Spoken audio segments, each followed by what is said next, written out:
প্রিয় ছেলে কই? প্রিয় ছেলে, এই তো প্রিয় ছেলে। প্রিয় ছেলে চলে এসছে। Thank you so much. তো একটু এগিয়ে আসো। নীল কতটা এক্সাইটেড? খুবই এক্সাইটেড থেকে খুবই আনন্দিত, কারণ একটা অ্যাওয়ার্ড পেলে খুব ভালো লাগে। আর প্রিয় ছেলের একটা অ্যাওয়ার্ড পেয়েছি, নতুন একটা সিরিয়াল শুরু করেছি সেটার জন্য।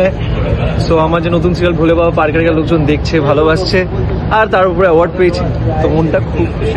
Thank you so much. বলছে কবে মিল হবে, সেই সব সিরিয়ালে দর্শকরা চায় যে তাড়াতাড়ি মিল হয়ে যাক। তাহলে তো একটা এপিসোডে যদি মিল হয়ে যেত তাহলে আর কেউ দেখতো না serial. Thank you so much. Thank you. দিদি সবাই পেয়েছে তো। ভরা সংসার। একদম ভরা কটা সংসার, এবার ঢুকলো?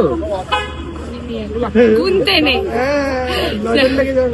গুনতে নেই, but then thank you so much, it's a blessing. সেলিব্রেশনে আমরা কি নিমন্ত্রণ পাচ্ছি? তোমরা তো সবসময় থাকো, তোমাদের তো থাকতেই হবে।